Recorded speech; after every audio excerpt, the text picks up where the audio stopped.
Hello, my name is Tabs and welcome to episode 82 of the Grove Podcast.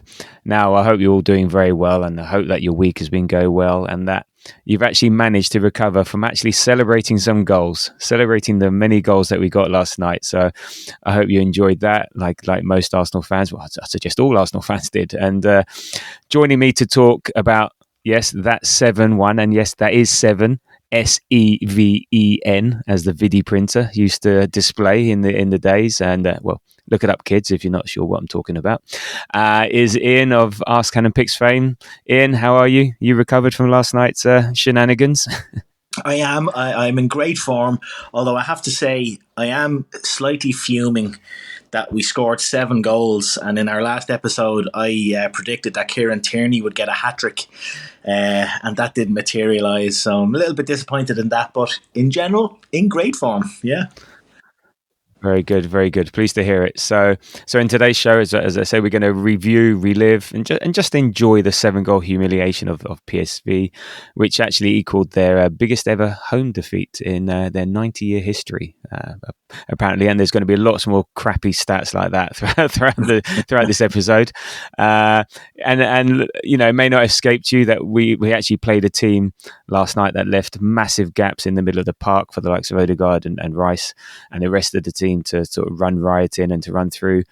Talking of which, we're playing Man United at the weekend, so we're going to be previewing that, and yes, well, hoping for a similar outcome on Sunday, and that PSV was a good warm up for humiliating Man U, but we'll get to that later on. So look, Ian, as we always do, unlike last time where we were struggling for highlights, what was your highlight? And you're allowed to pick more than one, and low light if you can find one from yesterday's game. Yeah, I mean, we've an embarrassment of riches of highlights to choose from, but I have to pick the obvious one, and that's the Hale End goal. That, you know, Ethan Nwaneri's unbelievable finish. He nearly took the goalkeeper's head off, and set up obviously by Miles Lewis Skelly. It was just beautiful. I nearly was emotional because of it. But yeah, that was my highlight, the big highlight. Low light, I mean, it's very hard to pick one, but I'm gonna, like, the aforementioned MLS Miles Lewis Skelly. I will say that I was a little bit disappointed in his, and we'll get into it in more detail later on, but I was a little bit disappointed in him kind of lunging into that second challenge, considering what's happened over the last kind of few weeks. He got away with one, but yeah, it's probably a harsh low light, but it's all I could come up with after last night. No, I agree. I think we all winced when we saw that, yeah. and his face, his innocent. Yeah, he winced, his innocent 18-year-old face. What, me, ref? No. But anyway, yes, you're right. We'll talk about it in a second. Look, okay, for me, the highlight was I was fortunate enough was just being there. I mean, it was such good fun. I was fortunate enough to grab a ticket at quite late notice, but managed to grab one. And look, Eindhoven was jumping as it was Carnival, and that was incredible to see and quite fun to sort of just like observe. And then the travelling army of Arsenal fans were in superb form, like around the town and in the stadium. And finally, I got to witness us scoring a goal in Europe on my fourth attempt, and boy did they make, yes indeed, and boy did they make up for the drought that I've had to suffer in the previous 3 or 4 attempts. So that was good. In terms of low light, I'm going to pick out Timber's yellow. It was yellow card. It was annoying and pointless, and to be honest, it could come back to impact us in later rounds, because I think there's 2 he's had in the tournament as a whole so far, and I think you get a suspension after 3, which resets after the quarters, but the bookings that carry over from the league phase. So basically, if he were to play next week and he got booked, then he would miss the first game of the Madrid tie. So yeah, that was a bit annoying and a bit pointless. And you're winning 5-1 at the time. Just boot it into the corner. We'll make up for it. So there we go. That was a minor little low light, being picky.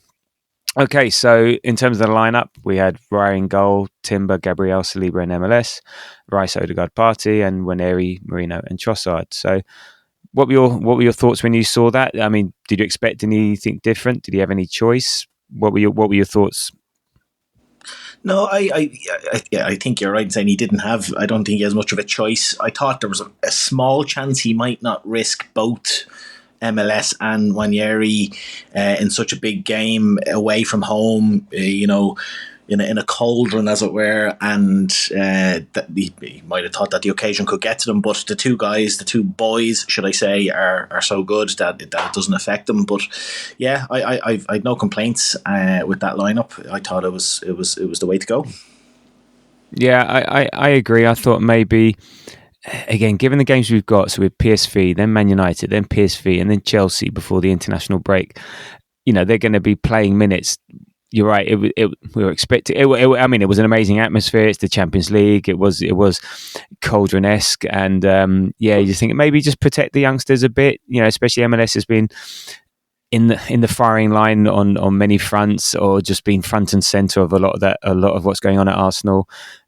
Wanyeri, was cramping up against Forest, but come half time, and young guy growing into his body. So yeah, you maybe think maybe protect them, maybe get some more experienced heads, get Sterling in, Calafiori, not that much more experience, but someone else. But to give him a bit of protection, and well, what do we know? Because look what Wanyeri did, and again, we'll talk about it later. Maybe in hindsight, MLS is the one that needs to be a bit maybe protected a bit more at the moment, but no, well, and I said, what do we know? Because they went on and scored 7 goals. So, yeah, so exactly. it wasn't a bad lineup. It wasn't a bad lineup, and we didn't need that impact off the bench.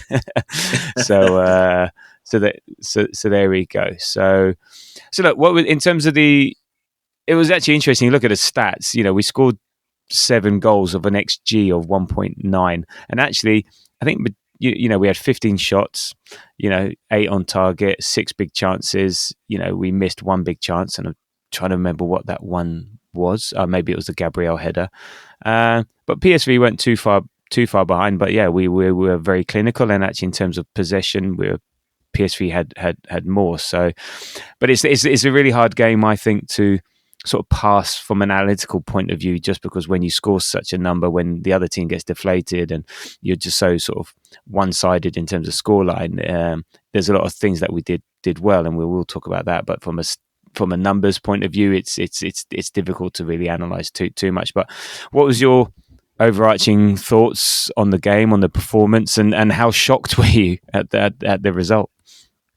Yeah, it brought a huge smile to my face, and it reminds you of what football is all about. I posted I tweeted out or posted a thing on X, just saying that how crazy is football. Like, it's 1 minute you can't, or one game you can't even get a shot on target, and then all of a sudden you're scoring 7 goals away from home in a Champions League tie with like a couple of kids in your team, well, more than a couple. And yeah, it's just crazy how it can turn, and it's a reminder never to get too down on your team. Things can get tough, but there's always bounce back. And I love how Arteta predicted this as well. He's always believed, and the players always say, and I know, like in the media, you always have to kind of go through the motions and say these things, but the players know that they're close to this, not 7-1, of course, but they're close to, putting in big wins and putting goals in the back of the net. So yeah, it just made me so happy to see them back singing again. No, indeed, and you're right. Yeah, I wrote down here how ridiculous is football. I mean, and what the hell does anyone know? What can you ever predict? Yeah. We had all the angst of our forward line. That contained a 17-year-old winger who's played a handful of games, midfielder as a striker, and a rotation option on left wing, and then they go and break a load of records, and they all score and they all contribute. It's nuts. So it just shows you how you can never predict anything in football. You think and then all of a sudden this happens, and there we go. So look, and look, in the build up, we were concerned about scoring goals. Having drawn a blank in the last 2 Premier League games, and I think there was a slight nervousness, and I think we were thinking, okay, we'll take a 0-0, 1-0, score draw, just make sure that we're in it for the second leg, and then we'll take him at the Emirates, and particularly I think we were a bit bit nervy because PSV also haven't. Well, they've only been beaten once at home in the last like 2.5 years or something like that. They've got a raucous crowd, and from everyone's buoyed up from the Carnival and been on the beers all day. So we're sort of thinking, let's get out of Dodge with a a scrappy 0-0 or a 1-0 or a score draw, and away we go. But as I said, it's something very different past that I don't think anyone expected. So, what in terms of the performance, is there anything that stood out, either player wise or performance wise, that we did that that enjoyed, that made the difference? Yeah, I really loved. Well, I loved everybody's performance, but I really loved Martin Odegaard's performance. Now, granted, PSV played in such a way that gave us those gaps that you spoke about at the top of the show, and I think this is a real confidence booster, a much needed confidence booster for Martin, because we know he was a bit down on himself. He hasn't been scoring goals. He's actually taking shots on goals again. It's a miracle, as you always say, if you don't buy a ticket to the lotto, you're not going to win. And that when the match finished last night, I was so happy that Martin had that game, and because it can be so important to us now in the next kind of couple of months. Even at points during the game, it wasn't just his goals. Like, you could see he was doing these little kind of flicks and these things that Martin Odegaard does when he's like on the top of his game, and he was just oozing confidence. And I'm so happy he had that performance last night. Yeah, I was watching him, and maybe what you don't see on TV that is how much he's guiding other players on the pitch and cajoling them and telling them where to go, and it's particularly when Airy and the press, and saying no, him and Marino would be doing the press, and he'd say, Marino, go out wide and maybe cover the left back, and he was doing it the same for Sterling as well. And then his energy was there. I think he just grew into the game. He was getting his confidence back, and he was just you can see, I think it was a bit sloppy at the beginning. He just wasn't finding his range, and then throughout, you're right, he had all that space to run into, and he ran into it. He took shots. That pass for the Calafiori goal, if you watch it slow motion, it's a thing of beauty with the outside of his boot. It was like, chef's kiss. It was like so nice to see that. So I think pleased for him. Yeah, I had a private moment with myself watching that in slow motion after the game. I won't lie. It was indeed beautiful, and I think we started off the game pretty brightly. We pressed well, passed the ball around well, and we were definitely the better team, and we're on top. We also started to attack more centrally. I found, rather than always hitting the wings, and we were getting lots of players into the box, in and around the box, and attacking in numbers, which I don't think we've been seeing lately. So I think there was definitely a more concerted effort around that. But before we get into all the goals that we scored and the end result, you could see that PSV could be dangerous on the break with balls over the top, and they were playing to their target man De Jong, who for a big lad seemed to fall over very easily. But there you go, that's the European way. But I think we did ride our luck a bit. So I don't want to ignore that, but maybe it's about time we had luck go away. So they hit the crossbar at 0-0. Now, it wasn't the easiest of chances, and Big G came in and put Saibari off, but could have easily gone 1-0 down. It could have been one of those moments we have all the possession, all the play, and then the first chance that they have, they score, and then at 2-0, I think, as you said, MLS could have been sent off. I think the first one was soft, and I think the second one, everyone just thought, oh no, oh god, here we go again. But I think the benefit of the doubt was the fact that the ball was out of play, or ran out of play as he was making the challenge, and it was clumsy rather than bad or dangerous or anything. So I think had he not been on a yellow already, he would have got a yellow. But I think I think we all lucked out on that one. Could have been a very different game had those two things happened. If they'd have scored instead of hitting the bar and MLS gets sent off, it's obviously a very, very different game. and yeah, that's it. And like, you know, football narratives are based off those moments, and sometimes things go for you and sometimes they don't. And I think I think we were due something to go away, and it did, and then it was pretty much plain sailing after that. And I think also the other thing to note, I think, okay, we would love to be in the FA Cup and we'd love to be playing that, but I think the fact that we had the break after the Forest game also helped. So, you know, to work on our play, just to basically step away from the limelight a bit and not have the stresses and strains of, you know, another domestic game. So I think, again, this is one of these games that, you know, I think it fell into place in terms of timing, and again, playing away from home, maybe less stress from a, you know, from that point of view. So yeah, so I think that really really helps. And I think, how much did we need this? Because could you imagine the alternative? Yeah, I know. I was ironically, I can't make it over to the home game next week, and I'm very lucky to have 4 season tickets. And because I can't make it over, and my cousins can't make it over, because it's 2 days annual leave every time there's a midweek game, and it's just not possible to go to them all. So I was a bit worried.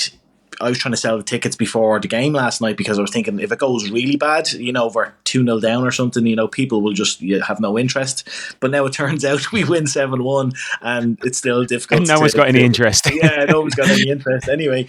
Although no, the 4 tickets are gone now. But you know what I mean. It was something to behold, to watch, to see that, and to see how this kicks our season into gear again is brilliant. And as you said, how much did we need that? It was brilliant. Yeah, because I just wouldn't want to hear the noise if we had a bad performance, we didn't score again. Yeah, I think it would more negativity around the team. I think it would have been unbearable. But yeah, now we've got the alternative is like, I bet the money men were going, can you stop scoring, please? We need some jeopardy for the next round, because the TX, the whole stadium is blue. Yeah, if you want a ticket for next week, if you want to get to the Emirates and you haven't been there before, and you're one of these people that complains you never get the chance, this is your chance. Now, unfortunately and stupidly, it's a Category A game, so that makes things a bit cost prohibitive for people, which is a shame. But if you're lucky enough and able to, you'll get there. And maybe it'll be interesting. Maybe with the fact that it'll be, for me, I think it'll be like a Carabao Cup game. It'll be like the third round of the Carabao Cup. We play the kids, or get some, the White will start, Sterling will start. He's going to rest a few people, give other players, a run out. I hope so, because then we play Chelsea afterwards. So it's going to be. Yeah. But we'll talk about that next week. But it'll be interesting. I mean, I'm going to go because it'll be. I love going, and it'll be just interesting to watch, just from what happens perspective. What happens, and if it was at a weekend, I'd go over as well. Regardless of what happened last night, I couldn't go next week. But there will. I think Mikel Arteta and the club will kind of take it relatively seriously, because there's big prize money to be won as well. When there's a big difference between winning a game and losing or drawing a game. So I think they will take it relatively seriously, but they will rest some players, I think, as well. Be interesting to see if the likes of Butler, Oyedeji, and Ismail Kabia can get on the pitch as well. So we'll see.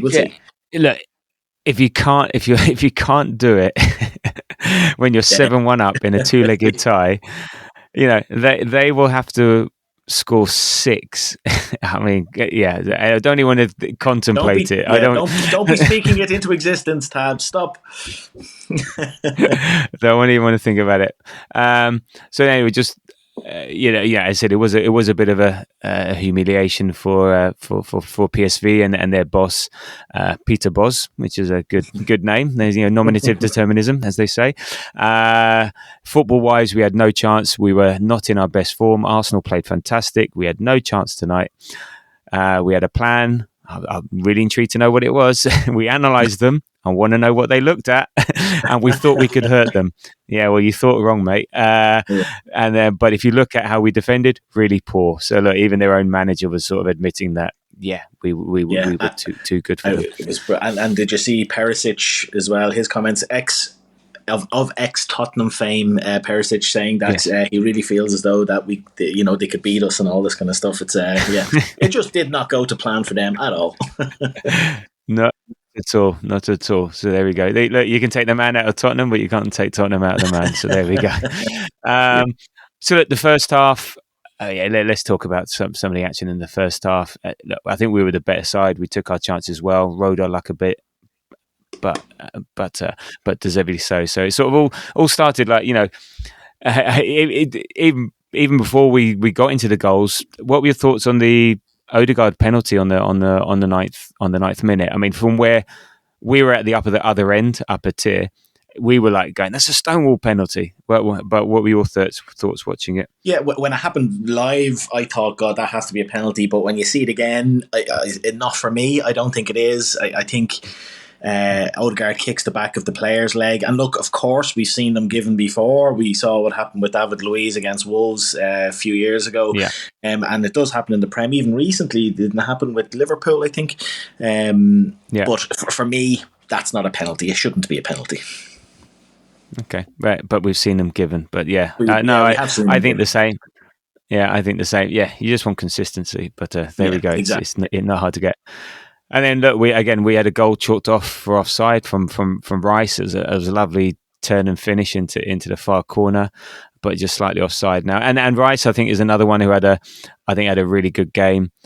He just ran and ran. He got the assist for the Timber goal, and even there was that one moment, even when 6-1 up, Rare caught the ball from a corner and sidewinded it, down the left-hand side, and Rice was chasing it. And this was like with 5-6-1 up and chasing it down, and he looks shattered, and he just doesn't stop, does he? He's just like a little kid, just wants to keep running and running and running. Obviously, he's got more skill than just running around, but I think, and he showed his versatility in terms of he was one of the players that was getting into the box more. He said he created the chance, and then he goes into number 6. So just what a great option to have, that you can shift your midfield around with him. And it's we still have the debate around, is he a 6? Is he an 8? He's whatever he wants to be, and maybe he can be all things. So it'll be interesting. Yeah. Sorry. They don't call him the horse for nothing. Well, I don't know. I don't know about that part of it, but anyway. So then, as on the 17th minute, PSV hit the bar, and then it all kicks off. So in the 18th, Timber gets the opener. I think MLS did really well in the midfield.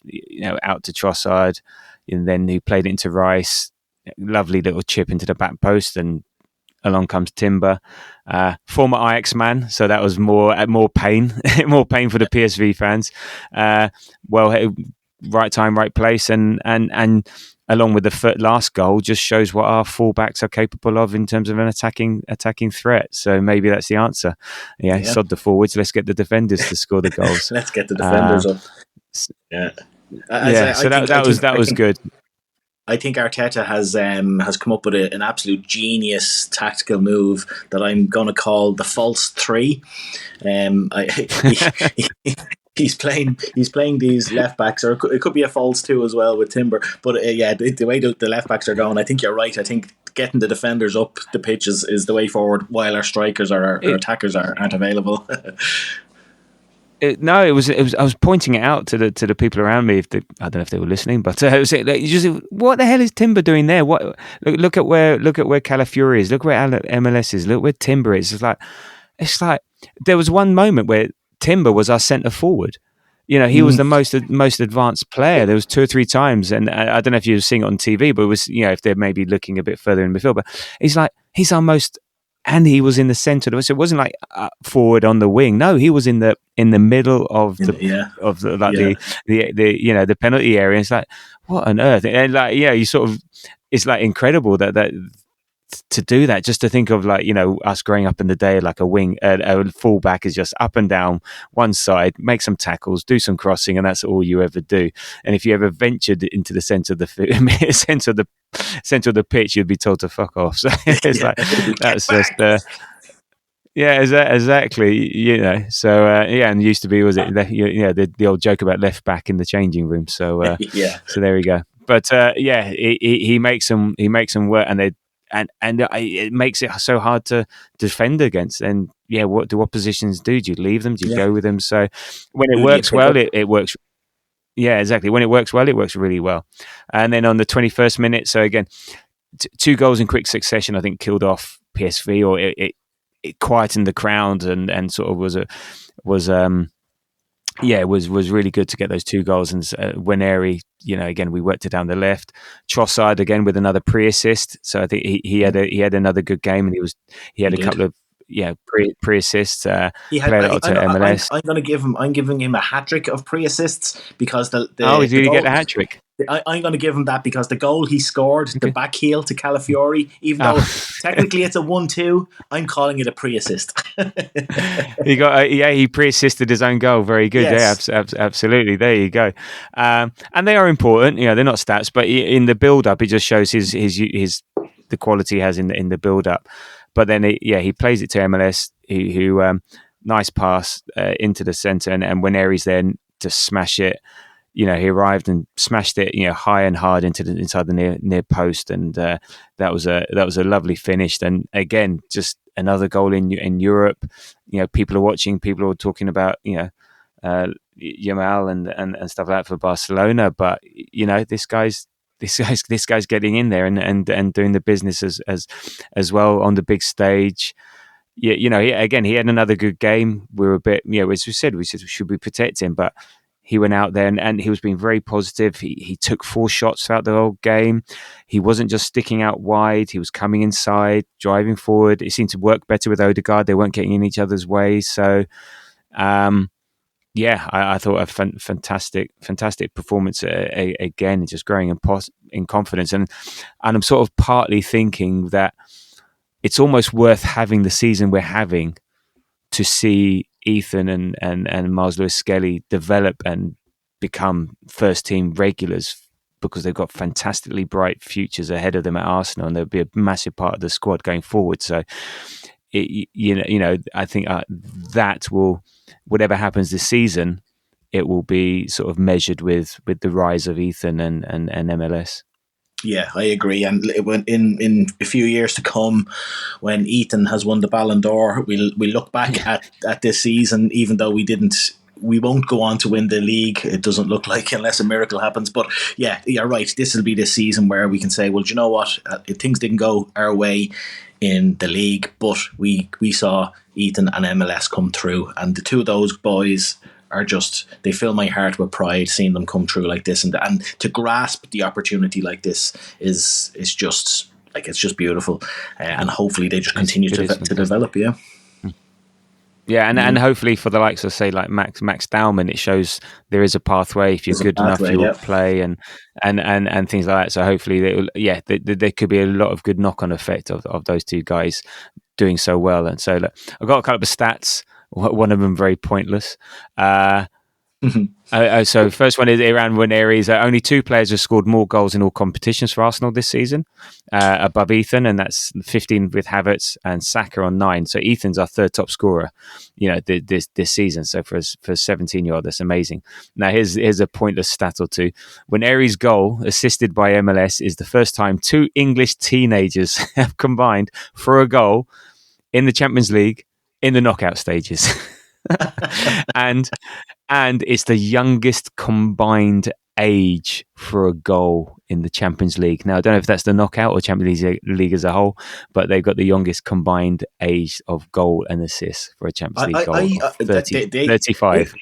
It's crazy. Like, number one, they are crazy. They are kind of pointless stats, but they are crazy. But I also want to know, how on earth do these guys come up with these stats? Like, is there a combined age goal combination age person out there who looks after this? I know it's ridiculous. There'll be a database out there with goal, and someone just it's like the cricket stats. Someone just types it into a computer, and it's like, maybe there's even an AI tool that does it. So just tell me the last time, whatever. I know, but it's just like utterly pointless. It's just crazy. Yeah. It's very funny, but yeah, there we go. And then we had the 24 and 26 minutes, the MLS nearly getting sent off, and then on 31, Marino scores. And now, do you actually have any idea what was going on? Because all I saw, Go on. Yeah, no. Tell me what you saw from the stands. Go on. All I know is the shit defending, and then Marino scores. And then the Well, that's offside, and then the offside, and then the offside. And I was, what was even what I rewatched the game, and even then I couldn't yeah. work out what offside were they They're looking not. at. What was the issue? So So yeah, Timber tried to play the ball into Marino in behind, but the ball was so bad that the defender just kind of cut it out. So that's what the delay was. They thought because Marino was offside, I think. Like had the ball gone through to Marino, it would have been given as offside. But the ball, right. the pass was so poor that it didn't even go near him, so they didn't count it nearly as a pass. But then after that, it was just Keystone Cops. I felt sorry for. I wrote his name here because it's very fun to say. Ryan Flamingo. Yes. The first guy Malacia just fell over. For no reason, and then the ball goes to Ryan, the beautifully named Ryan Flamingo, and he kind of takes a step back from the ball because he's trying to lay it off to another defender, but he tries to get a touch on it with his right foot to pass it back to the guy in the middle, but pretty much completely misses the ball, and Marino's just standing there going, okay, I'll take this and I'll score. It was one of the worst defended goals I've ever seen in my life, and I've watched Mustafi, so yeah. Indeed. So yeah, look, we'll take it. So another look. I hope we're not using up all our luck. Jesus, could you imagine? That'd be just typical us. We're terrible. We're terrible. Everything goes our way, and then guess what? We're going to be terrible, and nothing's going to go our way for the next few games. It's like, Yeah. oh, come on, we need to even this out. But Yeah. but there we go. Yeah. So 3-0. Pretty much, you'd expect game over. So therefore, I think we were all saying it. Get Lewis Skelly off. Get Lewis Skelly off, and because we just knew one more missed time tackle, one just silly thing. So I think it was a sensible substitution on 35. Yeah. I think MLS knew it. He didn't look annoyed. He may have been annoyed because he got himself in that position, but he didn't look like one of those down hard. When you get subbed at 35 minutes. If it's performance based, then you can see them getting really annoyed. But yeah, I think he accepted it, and look, Arteta even said, "Look, I haven't seen the second action, but you are 2 up. Well, it was actually 3 up away from home, and I didn't want to risk it. He's very young, so we have to protect him. So yeah, right decision." And talking of game over, well, we thought it was, but we gave them a chance. Partey giving away an unnecessary penalty.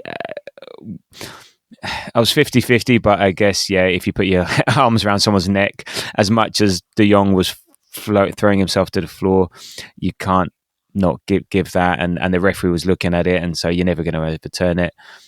Good penalty by Lang. Raya's got no chance. And just annoying to give away a goal before half-time, because can they get back into it? 1 goal, 2 goals. Yeah, just frustrating.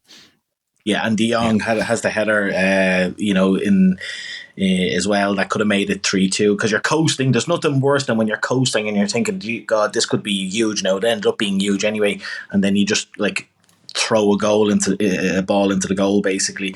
I will say I thought it was a penalty. I think Partey, he was all over the guy. But something similar happened in the second half. I don't know if you saw the highlights where we had a corner, and I think it was a corner or a free kick, and one of the guys was basically hugging and holding Timber. He pushed him into the side.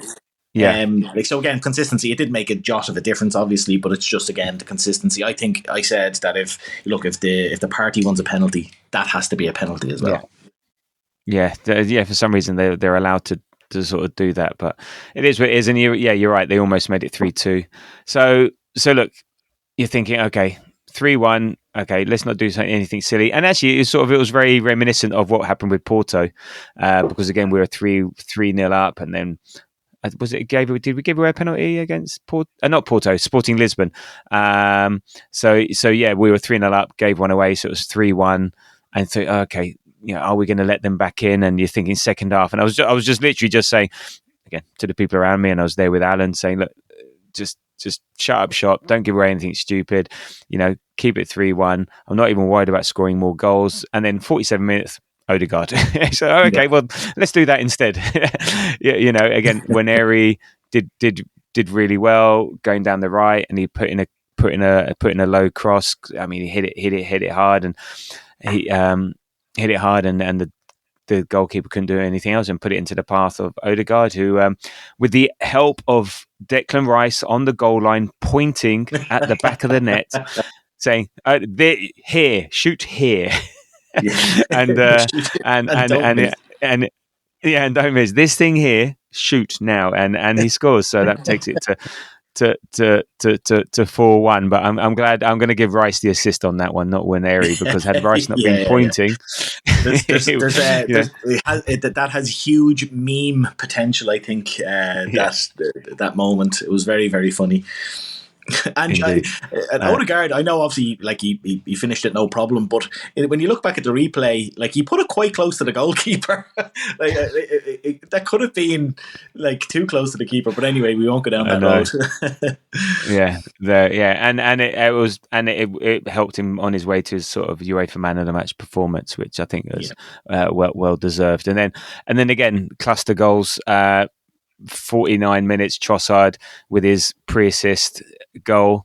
Again, great work with him and Calafiori, and then a nice little dink over the keeper to make it 5-1, and it was now becoming Ole territory. I think the goal started laughing because it was laughing at how ridiculous it is, the fact that we're winning 5-1 away. It wasn't like celebrating and jumping around being mad. It was sort of like, really, is this really happening? Oh my god, this is ridiculous. And actually, Trossard could have got another goal, but it was rightly offside. It was miles offside in the 71st minute, and then it was 6-1.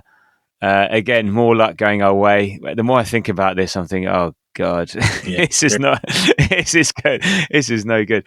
Odegaard, freedom of the park, sort of ran through the midfield, stepped inside, took a shot, and the keeper got a hand to it, but wasn't strong enough. And it's party time. Lots of laughing in the way end, as I said. So the keeper was incredibly poor. He was poor for a few of the goals, but another kind of not pointless, but an unusual stat, or one I wasn't expecting. Opta tweeted or posted that that's the first time Odegaard has had 3 goal contributions in one game. Which, when you think some of the victories we've had since he's been there, I didn't expect that. I thought he would have done that before.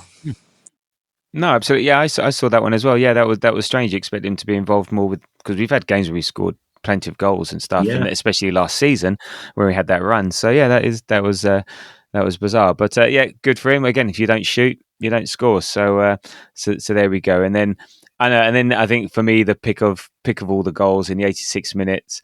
I mean, Calafiori, what a run and finish. With his right foot. Again, wrong foot. He keeps scoring with his unfavoured foot. Odegaard with that assist, and I said it's just crazy. Our left back making a run from the left into the right hand channel. What's going on? It's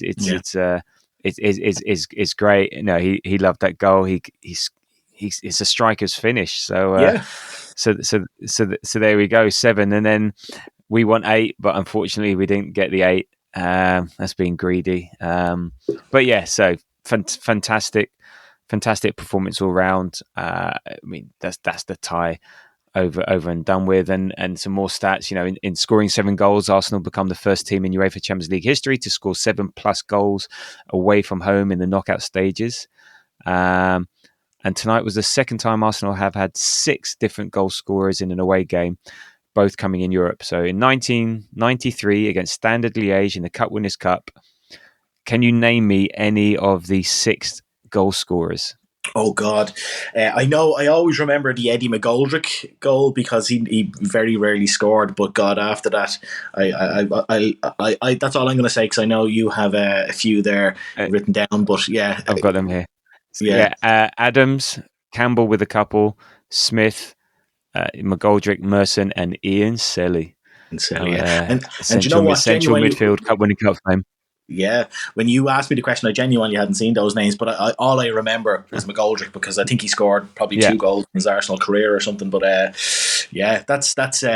takes me back 1993. Well, I know, indeed. So there we go, and I said it was 7. We had 2 goals disallowed for offside, so potentially could have been more. So. Just one question before we move on to the Man United game.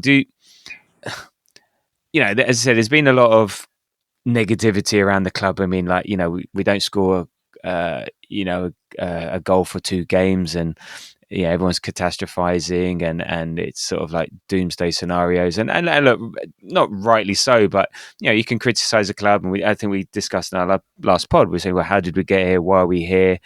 But the narrative was quite negative. Do you think last night's result changes anything at all, or could potentially change anything from people's opinions around that, just to maybe level set things a bit, or is it just one game and people need more convincing? Yeah, well, I think it'll shut a few people up, especially in the media.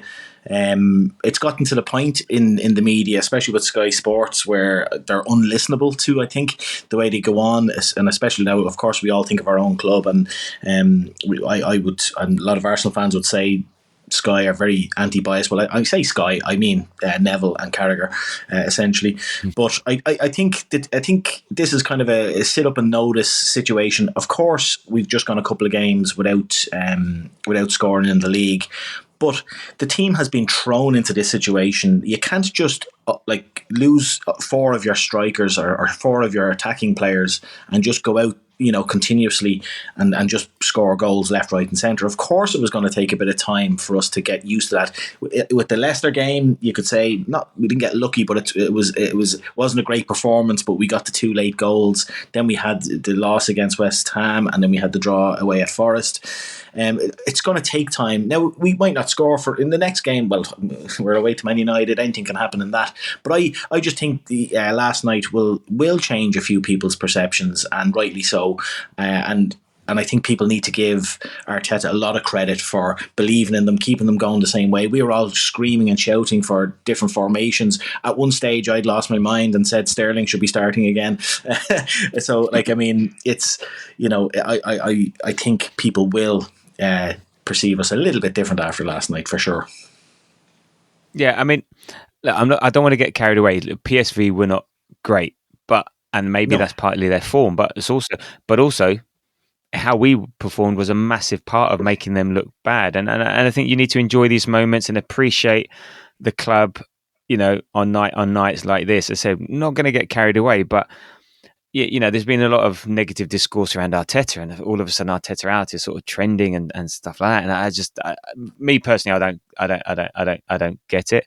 And maybe I think people are influenced not by what they're seeing, but what people are saying about the club, about our team, about Arteta, and be it online, be it the media, be it everything, but over-indexing everything. And again, it's these extremes, and maybe we can, not saying we can't criticize, but we're being maybe a bit harsh on ourselves, and we want to prove people wrong or shut people up. So we're more frustrated about, well, why do you think? Oh, I don't want you thinking bad things of us. And instead, well, let them. I don't. What does it matter? What do you care? But people get riled by that. But I mean, for Arteta, the players win the games, and then the players do the job on the pitch. But I still think for Arteta is a big part of last night's result, because to get the result in the Champions League, that's one thing, on that big stage in the round of 16 away from home against a team has an incredible home record, with the forward line that we have and the season that we've had, and the players that we're missing. Who else has done that? Who else is doing that? Who else would do that? And I think people might even just take this for granted. 7-1. It was, PSV weren't great, and we got the luck. But also, lots of other teams have the same scenario. They're not going away and winning 7-1 with all the context that's there. So I just think, maybe a bit of, you tip your hat. You need to tip your hat to him a bit more, and appreciate we can be a good team. We still are a very good team. Okay, yes, we all wish this season had got better. We all wish that we weren't second in the league and stuff like things like that. But who else is second in the league? Who else is coming second in the league 3 years running? Yes, we want to make that step forward, but also let's not forget how hard it is to just maintain that consistency and be as good as we are. And so on. And then when you get there, talking about the media, and I sort of not sure really want to be saying this, but when you get the likes of Jamie O'Hara, and he was asking about who you're most disappointed about this season, he picked Arsenal. Not Spuds, who are 12th, not Man United, who are 15th, not City, not 1.5 billion spending Chelsea, who are doing nothing, but Arsenal, who are second in the league, into the quarters of the Champions League, giving everything. It's just like, it's baiting. We're rising, and we need to try not to. But look, not getting carried away. Yeah, if you look at Jamie O'Hara, you wouldn't expect him to say anything else, and it further reinforces like the poor decisions the media make in hiring the likes of these people to speak on the game. It's crazy. You watch all the plaudits you've given Arteta about the win last night in Europe. You could also push onto the league, I think, as well, because no other manager, I don't think, could have the season that he's having in the league, albeit us in second place. Klopp had it a few years ago, finished fifth. As you say, Tottenham have had injuries this season. They're 12th. Man United, they're just an absolute mess. They're 15th or whatever it is. No other manager, given the set of circumstances in the league, could do what Arteta is doing. And I think people, even in our own quarters in the Arsenal fan base, need to back off him, I think, a little bit. I think he deserves huge credit. No, indeed. Okay, so that's that done. Forget about it. You're only as good as your last result. So we're actually really good. But our next last result will be if you catch my drift, will be against Man United at the weekend. And despite their position, despite how shit they are, they're always challenging games, shall we say. So look, before we get into the meat and drink of it, or whatever the phrase is, what are you looking forward to and not looking forward to about this game?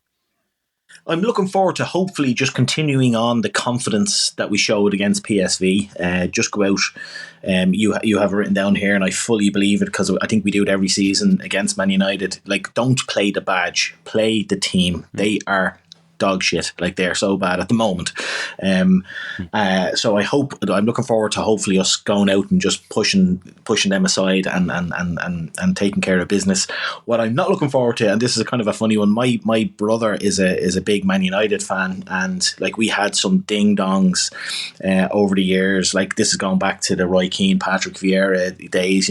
We'd nearly be having arguments we love each other dearly, but when it came to Arsenal v Man United, it was we always had our ding dong battles. But he texted me the other day asking, could we meet up for just a family get together, his family and mine, and I suggested Saturday, because it was my daughter's birthday as well. So I suggested Saturday, and he replied saying, no, we can't make Saturday, we have Emer's family, his wife's family are coming over. He said, how does Sunday suit?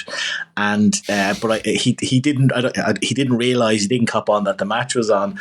And so I texted him I replied saying, that the match is on, and he hasn't really replied. I don't think he wants to watch the game. so that's a long-winded way of saying I'm not looking forward to potentially watching the game with my Man United supporting brother, and it not going our way, because I don't think I could handle that. No, I get you. Look, I'm looking forward to, as I said, we've just played, a team that allowed us to run through midfield, which is, and Man United have more holes in their midfield than a wheel of Swiss cheese. So if we can just do a repeat performance of yesterday, have half the luck, we will do very well indeed. And yeah, you're right. I don't want us. I'm not looking forward to us. Don't play the badge. We always seem to play the badge. The stadium, the occasion, they are not very good. They are shit, for crying out loud. Let's not make this harder than it needs to be. Now, we still have our challenges up front, and maybe it won't work, and maybe they've got their big units at the back that could nullify certain things, but let's see. And I think actually one thing I didn't mention about last night's result and the knock-on effect of that, I think is really positive for us. So we were able to take players off early, because it was basically from 50 minutes onwards, it was a walk in the park. The LAs were going round. It was a stress-free football. So already you've got a mini training session as opposed to an intense game of football. We're able to take players off like Waneri to rest him, like Timber, to rest and so on, and other key players we were able to take off and all the rest of it. And then also for next week, the game before Chelsea at the weekend, next week's should be another stress-free game. So actually, the knock-on effect of a very comfortable win, which guarantees you quarterfinals, hopefully it means that we're better suited for Man United. Now, Man United play on Thursday against Real Sociedad, so let's hope they have a really tough, horrible game. The Thursday Sunday thing, as we've experienced, is no fun, and we've had Tuesday, so we're going to have 2 days extra rest. So let's see if, again, if we lose, all that means nothing, and if we win, well, that's the reason why. So but let's make the most of that opportunity. So in terms of lineup, do you see anything different to the starting 11 from yesterday? I don't think so. When you put in a performance like we did, I think it'd be crazy to change it. You could, again, as you said earlier on, with the games coming up, you could look at putting rest into some legs, but I think the home leg next week will be the opportunity to do that against PSV. So yeah, I think it'll be same again. The only one I think is MLS or Calafiori. I think Calafiori's performing. I wouldn't be surprised if Calafiori starts again. Just this isn't about Lewis Skelly's performances, because his performance is great. Like, he set up the goal. We love that Hale End goal there. But I don't know. It is. Yeah, I don't know what's his emotional state like. Is just everything seems to be happening around him at the moment. There's things happening, and it's not through bad play or nothing intentional or anything like that. It's just he seems to just be a magnet for stuff happening. So maybe again, just take him out of that limelight a bit, protect him a bit. I don't know who the threat down the right flank will be for Man United, depending who's fit. I don't know if it's Garnacho or who it would be. So maybe it is a time to let Calafiori start. But then again, I wouldn't be surprised if MLS does start in this. It's one of these ones. Do you play him through this, or would you protect him? I don't know. So there we go. So yeah, hoping we're buoyed by that. We are the superior defense. We're the superior midfield. Even elements of our attack are better. Look, they can't score. We can all of a sudden. So we should be winning this. And Forest play City at the weekend as well. So we need to take advantage of one of those teams dropping points. So we have to go there and win. We can't be losing to this Man United team. Yeah, this version of Man United is so poor. We have to take care of business. Yeah, and it'll be interesting. Look, they lost to Fulham on pens in the FA Cup last week, so that would have been a long match taken out of them. They say they play Real Sociedad on Thursday away. Is that priority? Because they're not going to go down. They're not in the FA Cup. Is that this is their chance of getting to Champions League if they win this? I mean, they shouldn't win this tournament either. I think there's better teams, but do they put all their eggs in this basket? I mean, their home form, they've won 6, drawn 1, lost 7. They've got a -4 goal difference at home. Yeah, that's it's crazy. Yeah, exactly. Even Old Trafford is not that fortress. They've in the league up and down a bit. They beat Ipswich 3-2, but I think it took a penalty to get them the win or something like that. Yeah, I can't remember too much, but yeah, it wasn't a straightforward win. Drew 2-2 against Everton, then lost to Tottenham, lost to Palace, but they beat Fulham in the league, then lost to Brighton, beat Southampton. They had that game against Liverpool, but 2-2, but they have that, so that's always a one-off. So they're currently in 14th, 33 points, -6 goal difference. Yeah, they are not very good. I mean, we just got to get over there. They are not very good. But then again, we played West Ham at home and lost 2-0. We played Everton at home, drew 0-0, and they're both beneath Man United. But those are set up to nullify us at the Emirates versus you're the home team. So they should be going for it. They should be leaving spaces.